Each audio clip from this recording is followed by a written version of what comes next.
بالقول كجهر بعضكم لبعض أن تحبط أعمالكم وأنتم لا تشعرون. پہلے نے الفاظ ان کے جو شرح المفردات اس میں جو ان کے کریں، جیسے کہ یہاں آیا ہے لا ترفعوا اصواتکم. آپ رفع، یہ رفع ترفعوا رفع سے ہے، رفع یرفع، جس کا مطلب ہے بلند کرنا، اٹھانا.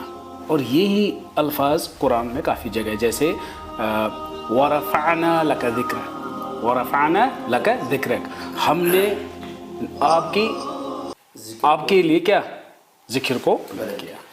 تو ہمیں یہاں پہ رفع آیا ہے استعمال، جیسے میں، یا اور ایک جگہ سورہ نساء میں بَرَفَعُ اللَّهُ إِلَيْهِ، اللہ نے اس کو اپنی طرح اٹھایا. کس کو اٹھایا؟ ہمیں یہاں پہ یہ نہیں ہے، ہمیں ہے کہ الفاظ، جو میں نے ابھی اصول کہا تھا کہ قرآن کے جو الفاظ ہیں 90% قرآن میں ہی ہے، آپ کو ڈکشنری ضرورت نہیں ہے. یہ اصول یاد رکھنا ہے، یہ میرا اپنا تجربہ بھی آپ دیکھ سکتے ہو. تقریباً جو الفاظ آپ کو قرآن سے نہیں ملے گا وہ آپ کو حدیث سے ملے گا. اس کا معنی 7% اس میں لے لو، 97. اب جو اس کے بغیر بھی نہیں ملے گا وہ آپ کو شاعری میں ملے گا اس زمانے کی. آپ دیکھو گے، اس لیے جتنا ہم آگے آج تک جتنے تفسیر بھی پیچھے کیے ہیں، آپ دیکھو گے ہر بار میں نے الفاظوں کو لیا ہے تاکہ آپ کو یاد رہے. آپ کو جملہ بنانے کی ضرورت نہیں ہے نیا، آپ قرآن کی آیت کوئی لے لو، آپ کو یاد رہے گا. تو کیا ہے؟ رفع یرفع ہو گیا اٹھانا، جیسے قرآن نے استعمال کیا ہے. اس کے بعد ہے صوت. صوتن اس کی جمع اصوات، آواز. اب کیا ہے؟ لا ترفعوا اصواتکم، لا ترفعوا، آپ مت بلند کرو، آپ مت اٹھاؤ، اصواتکم، اپنی آوازوں کو.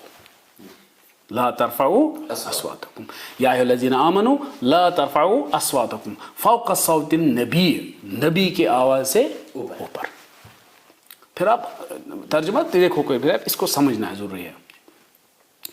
اب یہاں پہ آواز کو جو بلند کرنے کے لیے کہا لا ترفعوا اصواتکم، اگر آپ جنرلی دیکھو گے یہ ویسے بھی پسند نہیں ہے اونچی آواز میں بات کرنا، یہ جنرلی پسند نہیں ہے. جیسے کہ سورہ لقمان میں ہے، آیت نمبر 19 میں ہے وَقْصِدْ فِي مَشْيِكَ، آپ اعتدال چلنے میں کر لو، مطلب کیا کہتے ہیں، ماڈریٹ سے چلو اسے. پھر کیا ہے؟ وَغْضُضْ مِنْ صَوْتِكَ، اپنی آواز کو پست کرو، رفع اونچا کرو آواز کو. یعنی کہ صوت کے ساتھ ہمیشہ دو چیزیں آئے گی. اونچا آواز کیا کہتے ہیں؟ صوت رفع. اور اگر آواز کو پست کرنی ہے پھر کیا ہے؟ وَغْضُضْ، وَغْضُضْ مِنْ صَوْتِكَ. پھر کیا ہے؟ إِنَّ أَنْكَرَ الْأَصْوَاتِ لَصَوْتُ الْحَمِيرِ، سب سے جو ناپسندیدہ جو ہے آواز جو وہ گدھے کی ہے. تو یعنی کہ اگر کوئی شخص اونچے آواز سے بات کرتا ہے تو اس کو تشبیہ دی گئی اس گدھے کی آواز سے جو اریٹیٹ کرتا رہتا ہے، اس کی آواز ہے. ٹھیک ہے، تو یہاں پہ آواز کے بارے میں جیسے ہے. پھر ہے نبی. یہاں پہ ایک خاص چیز ہے، نبی زیادہ نہیں کہیں گے، نبا وہاں پہ نہیں جائیں گے. جو یہ ہے نبیون، لاسٹ میں یا ہے نبی یون، مگر اس کو ہم یا کے بدلے حمزہ بھی پڑھ سکتے ہیں. پھر کیا آئے گا؟ نبی، نبیون. فار ایگزامپل فوق صوت النبی، نبی یہی ہے نا. یہاں پہ کیا لکھا ہے آپ قرآن؟ فوق صوت النبی. اب یا کو ہٹا کے حمزہ ڈالو، نبی. یہ بھی صحیح ہے. کیوں؟ ورش عن نافع جو قرات ہیں اس میں یہی ہے، فوق صوت النبی. ہاں، کوئی اگر ایسے پڑھے تو کوئی حرج نہیں ہے، تو پتہ ہونا چاہیے یہ ہیں ایسے. ٹھیک ہے. اس کے بعد کیا ہے؟ وَلَا تَجْهَرُوا لَهُ بِالْقَوْلِ كَجَهْرِ بَعْضِكُمْ لِبَعْضٍ. جہر اس میں استعمال ہوا ہے جہر، جہر یجہرو، اس کا مطلب ہو گیا ظاہر کرنا. جیسے قرآن میں ہے یعلم سرکم و جہرکم، وہ جانتا ہے جو بھی چھپا ہوا ہے اور جو ظاہر ہے، ظاہر کرنا کوئی چیز کو. تو آپ یہاں پہ کیا کر رہے ہو؟ آواز کو بلند کر رہے ہو، ظاہر کر رہے ہو اس کو. وَلَا تَجْهَرُوا لَهُ. میں یہ اشارہ دیتا ہوں، جہر کوئی نیا لفظ قرآن میں کافی جگہ ہے. جیسے فَقَالُوا أَرِنَا اللَّهَ جَهْرَةً، یعنی کہ جہرتاً مصدر ہے اس کا، یا جہارن بھی اس کا مصدر ہے، جہارن. جیسے ثُمَّ إِنِّي دَعَوْتُهُمْ سورہ نوح، ثُمَّ إِنِّي دَعَوْتُهُمْ جِهَارًا. ٹھیک ہے. تو یہ ہے وہی جہر جو ہے. یا سورہ ملک میں وَأَسِرُّوا قَوْلَكُمْ أَوْ اجْهَرُوا بِهِ جہر پھر سے آیا, تو اس سے یاد رہتا ہے پھر. تو جہر وَلَا تَجْهَرُوا لَهُ بِالْقَوْلِ كَالْجَهْرِ بَعْضِكُمْ لِبَعْضٍ.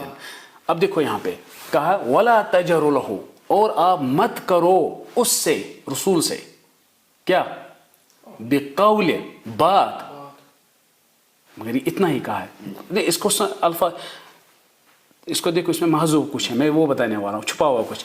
انہوں نے کہا آپ مت, ولا تجہروا لہو, آپ مت زور سے سمجھو, نمایاں بات کر لو, بالقول بات کرو.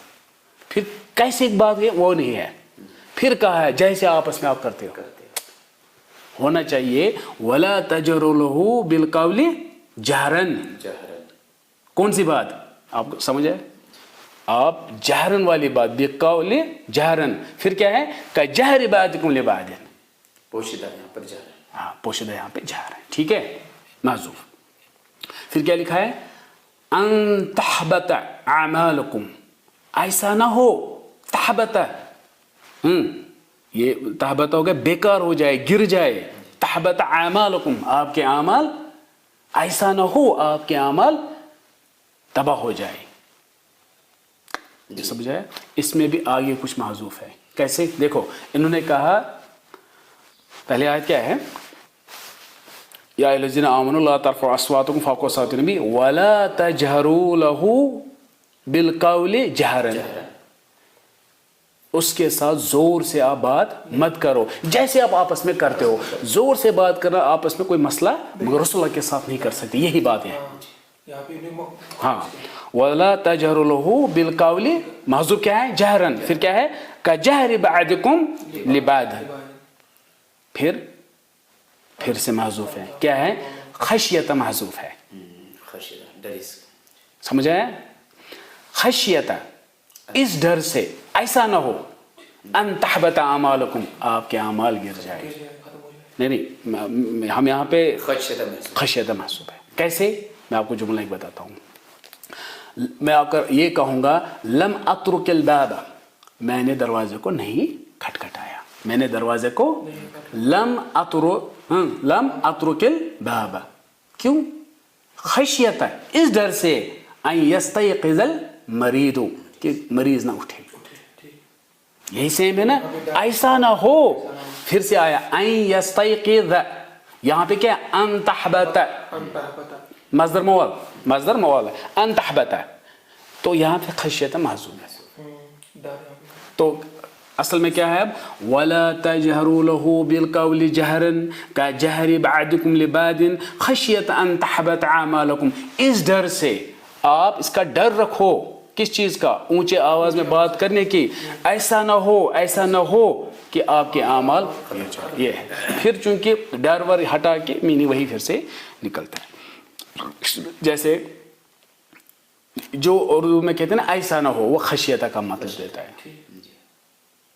ورنہ کیا تھا یا ایھا الذین آمنوا لا ترفعوا اصواتکم فوق صوت النبی, پھر ولا تجہروا لہ بالقول کجہر بعضکم لبعض, پھر کیا دیتا ہے گر جائیں گے آپ کے. وہ نہیں لکھا ہے نا ایسا نہ ہو, وہ نہیں لکھا ہے. پھر کیا ہے ان تحبط اعمالو, ایسا آپ یہ, پھر کہتے ہیں خشیت, یہاں پہ محذوف ہے. حبط یحبط ہو گیا بیکار ہونا, بیکار ہونا, ضائع ہونا. فار ایگزامپل آپ کہو گے, یہ بھی قرآن نے استعمال کافی جگہ کیا, جیسے یہ ہے نا ان تحبط, تو کیا ہے پھر حبط یحبط. فار ایگزامپل ومن یکفر بالایمان فقد حبط عملہ, جس نے کفر کیا سمجھو, پھر کیا ہوا حبط, بیکار ہو گئے, کیا عملہ, اس کے عمل. تو میں آپ ابھی کہو گے حبط ڈکشنری میننگ کیا ہے, وہ چیک نہیں کرنا ہے, قرآن سے ہی دیکھو. اس نے کہا بیکار ہو گیا عمل, حبط ہو گیا بیکار ہونا. پھر آپ کہو گے تباہ ہونا, گر جانا, وہ الگ الگ میننگ ہے. بٹ کانٹیکسٹ میں کیا ہے, قرینہ کیا ہے, بیکار. پروف کیا ہے فقط حبط, جس نے کفر کیا فقط حبط عملہ, اس کے عمل. پھر تشعرون, ٹھیک ہے, یہ پتہ ہے. شعر یشعر تشعرون, ٹھیک ہے.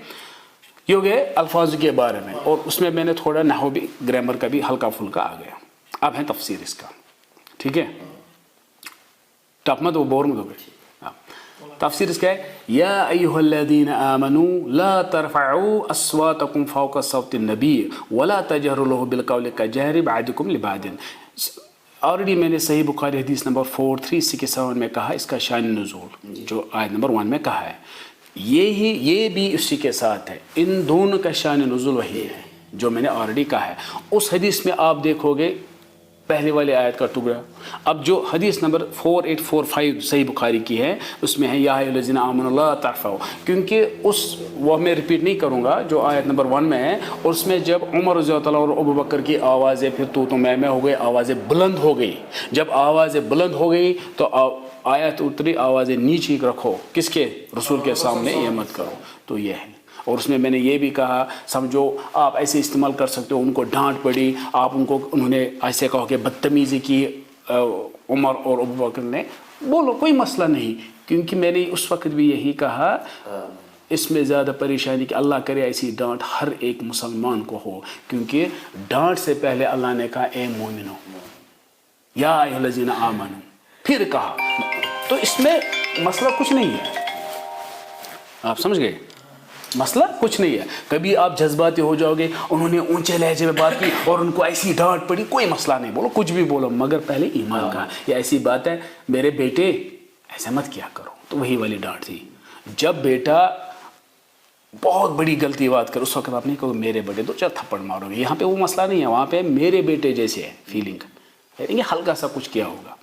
یا ایھا الذین آمنوا امپورٹنٹ ہے. اگر کو میں نے اس وقت بھی کہا کہ اگر کسی کو پسند نہیں ہے ابو بکر عمر تو پھر وہ اس آیت کو میننگ لے کے دیکھیے. آپ کی حدیث بھی ہیں کہ اس کو کتنی ڈانٹ پڑی. وہ ایسے تھے رسول اللہ کے سامنے بدتمیزی سے کرتے تھے، انہوں نے نہیں کیا، ان دونوں نے کیا. مگر یا ایھا الذین آمنوا امپورٹنٹ ہے. ٹھیک ہے. اس کے بعد اس لیے اس کی شرح میں اتنا نہیں، آلریڈی میں نے اس میں کیا ہے.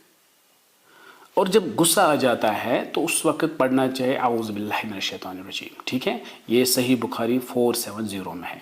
اور جب ان کو ڈانٹ پڑی، آیتیں نازل ہوئی ابو بکر اور عمر رضی اللہ عنہ کے لیے، عمر رضی اللہ عنہ نے پھر کبھی بھی محمد صلی اللہ علیہ وسلم کے ساتھ اونچے آواز میں بات نہیں کی.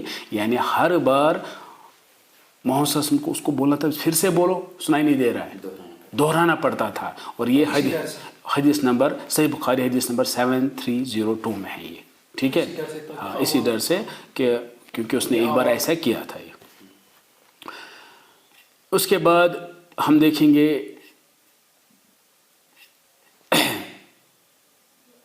اب آج کل اس کا میننگ کیا لیں گے. اب محمد صلی اللہ علیہ وسلم ہمارے سامنے نہیں ہے تو آیت کو کیا کریں گے. یہاں لکھا ہے اپنی آوازیں بلند مت کرو محمد صلی اللہ علیہ وسلم کے سامنے. ایسا نہ ہو کہ آپ کے اعمال، وہ بعد میں دیکھیں گے، وہ اس ٹکڑے کو پہلے یہ دیکھیں گے محمد صلی اللہ علیہ وسلم ہمارے سامنے نہیں ہے تو کیا کریں گے. آج کل مطلب جو ہے اس کا ہے کہ اس کی سننا، اللہ محمد صلی اللہ علیہ وسلم نے جو بھی بات کی، اگر اس کی بات آتی ہے، کلام ہے نا اس کے، تو ہماری کلام اس کے اوپر نہیں جانا چاہیے. ہمیں حدیث کو لینا، اپنی بات کو چھوڑنا ہے. آپ سمجھ گئے؟ اس کی بات کو لینا ہے. اور احترام وحی کا، قرآن اور حدیث کا احترام کے بارے میں بھی ہے. مطلب اگر کوئی شخص اس کی کلام کہہ رہا ہے، اللہ کے رسول کی کلام کہہ رہا ہے کچھ، مطلب حدیث کہہ رہا ہے کچھ، یہ سب تو چپ چاپ سنو، اس کی عزت کرنی ہے. یہ نہیں کہ فار ایگزامپل میں آپ کو ایک واقعہ کہوں گا. میرے ساتھ جو ہے مسجد میں، جمعہ مسجد نماز پڑھ رہے تھے ہم، کچھ آتے ہیں نام کے لیے، سائڈ میں اس نے واللہ العظیم الفاظ کیا، میں ڈر گیا تھا، حالت میری خراب تھی، مجھے لگا ابھی کچھ بڑی مصیبت گرے گی. امام صاحب خطبہ دے رہے تھے تو انہوں نے آیت پڑھی اور اشارہ کیا. اور ان کو نہیں پتا تھا وہ اشارہ کر رہا تھا، مگر وہ ایگزیکٹ آیت بول رہا تھا کہ آیت کا اشارہ کیا ہے. مسجد میں بہت اچھی طرح اس کو لگا شاید یہ اپنا کچھ لاجک بتا رہا تھا یہ، حالانکہ وہ کیا تھی آیت. انہوں نے مجھے ایسے کہا سائڈ میں، مطلب وہ کشمیر میں بولا تھا ایک ونام پانم فلاسفری خبر کیا. میری حالت کیا خراب ہو گئی، میں اس کی طرف دیکھا بھی نہیں، مجھے صرف پریشانی تھی اس وقت. یہی ہے اللہ اور اس کے رسول کی بات ہوگی، چپ چاپ سنو، سمجھ آئے نہ آئے آپ چپ رہو. یہ ایسی جب یہ پڑھے گا کوئی تب اس کو سمجھ آئے گا یہ کیا ہے کہ لا ترفعوا، یہاں آواز نہیں اٹھا سکتے تھے. اور